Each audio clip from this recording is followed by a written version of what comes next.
This is definitely one for the ones that you can't seem to shake off.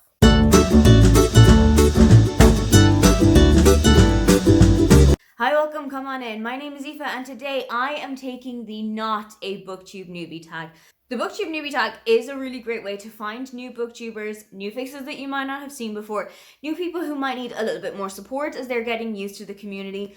But this one is to celebrate those of us who've been around a little bit longer but still want you to get to know us a little bit. The tag was created by Shelby from Shelby Masako, and I was tagged by my friend Julie from Keep Calm with Coffee and Books. I have absolutely loved Julie's account since I met her last year, and I think she is definitely somebody that you need to go and check out if you haven't watched her videos already. Straight into the tag with question 1, how old is your channel? And this is actually coming out on my 4th Booktube birthday. I uploaded my very first video on the 2nd of March 2020, so I have been around here with little breaks in between for 4 years now. I don't think of myself as a brand new booktuber. I also don't think of myself as an OG booktuber. I would say that I'm somewhere in the middle. Question 2, what is some of your favorite content to make on Booktube? And for me, it is themed vlogs. Even though I don't do a whole lot of them, I haven't made a whole lot of them recently. I have done a vlog where I have read books that were set on Leap Day or in leap years. I have done a hockey romance vlog with my friend Brittany from Brittany Loves Reading. I have done a colour themed weekly vlog for the Amazing Readathon back in August last year.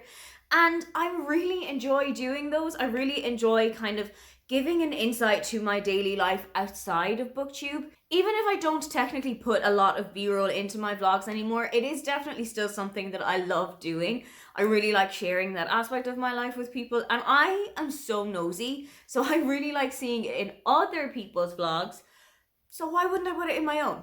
I also love to make your kind of evergreen content. So hauls, sit-down videos where I talk about books that might fit into a specific category, or some of my favorite books from a specific genre, or the authors that I think that you need to check out from these genres or from these countries. I really like watching those kind of things as well because it does introduce you to brand new genres, brand new authors.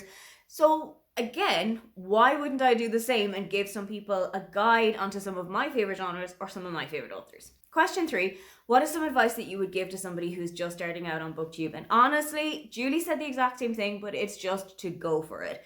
You don't need to wait around until you have all of this big, fancy, expensive equipment. I film on an old phone of mine. I film on the last phone or second to last phone that I had before an upgrade. I have a ring light that I use because my apartment is, I don't know what aspect it's facing, but I only get sunlight in the afternoon. So in the morning or in the evening after work, it can be a little bit dark. For instance, I just turned my ring light off, and this is the kind of lighting that I would be dealing with if I didn't have the light. And this cost me like, I think €40 on Amazon a couple of years ago.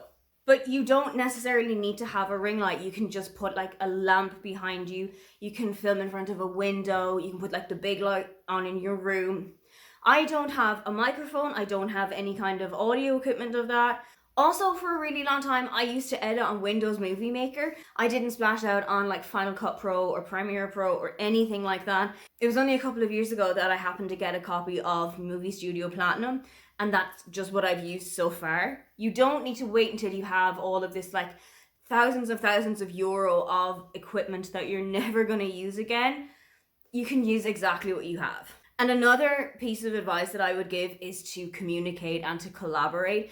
It's really important, and it's also really helpful to get your name out there and to meet other content creators, especially those who are from the same area as you or who read the same genre or enjoy the same type of reading as you do. That way you can set up some collaboration vlogs, you can set up some reading sprints together, you can set up a book club together.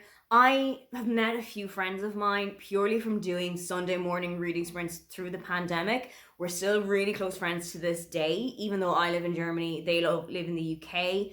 And it's just so nice to have that little group of people from this little corner of the internet that has expanded out into real life.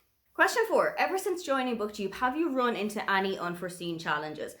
There are 2. The first one is a filming one, and it is filming when you have no ideas, no energy, and no time to do it.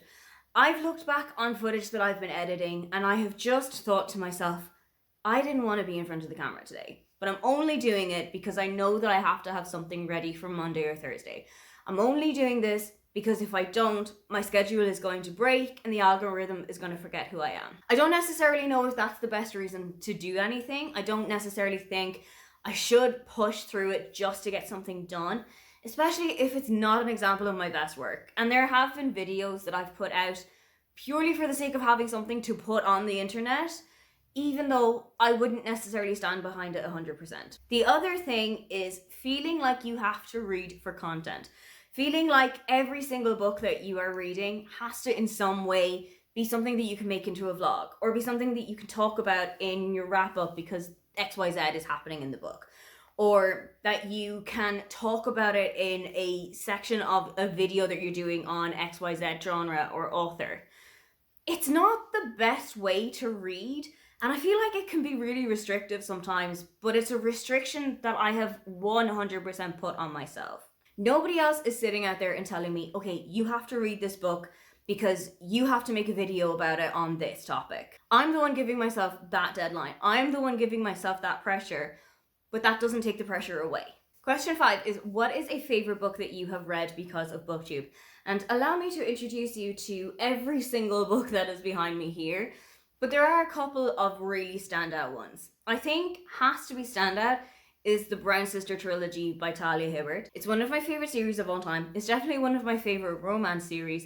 And I definitely wouldn't have picked them up as quickly as I did if there hadn't been so much of a buzz about it when the first book, Get a Life, Chloe Brown, came out in early 2020. Yes, the world was already shutting down. Yes, we did need something to pass the time anyway. But there was so much buzz about Chloe Brown and how her energy and the storyline was just helping people get through the situation that we were all in. I just felt like it was a book that I needed to pick up, and I am eternally glad that I did. Not only have the Brown sisters become some of my favorite book characters, not only has Dani Brown become one of my favorite romance characters of all time, not only is the entire trilogy something that I recommend to every single starter in a romance section, but it has brought me through some of my favorite friendships on Booktube. It has given me opportunities to collaborate with people, because I think it was February of 2023, myself and Victoria from What Victoria Read did a read along, and we did a live show about the show in the middle of the month. And I don't think these are opportunities that I would have had if I hadn't discovered the books at the start. Question number 6, overall, what is your favorite aspect of Booktube? And it is 100% the community. The friendships, the people that I would never have had any opportunity to meet if it hadn't been for Booktube. Some of my closest friends on Booktube live in North America. We are on different land masses, we are in different time zones. Some of them are actually in areas where the main language is completely different to what I speak or what I grew up hearing or where I am at the moment. But we are all kind of connected from a love of reading and a love of sharing these books that we've read with other people. It is a little bit difficult for me because I'm in such a different time zone and I'm in such a different situation in the world. But I have always felt like they will always have the time to talk, even if I've sent the message at what for them is 2 o'clock in the morning, or they've sent me a message at what for me is 2 o'clock in the morning.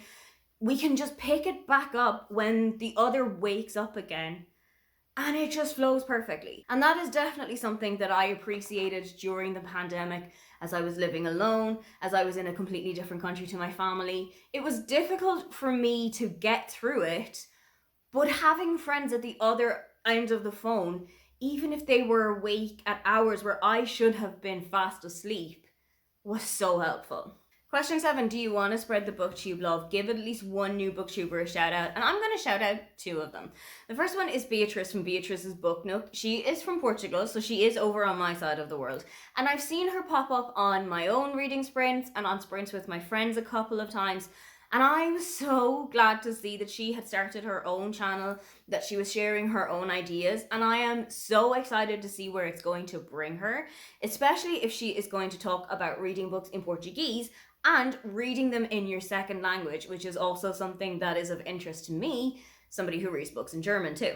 And also I'm going to shout out Reading with Dr. B, a channel run by Vanessa who hosts sprints pretty much daily. And I have her in the background when I am at work, and I will check in now and then with how my progress is going. But she is so supportive of other channels as well. She has a master spreadsheet where she puts in the channel of every single person that she knows of who runs or holds reading sprints. And she also has a couple of tabs of who is coming up with reading sprints at this time on this day in the coming week, which I think is such a great idea for people like me who struggle to read without reading sprints. You know that there might be one happening at any time that you're looking for them. To celebrate my 4th Booktube birthday, those are my answers to the Not a Newbie book tag.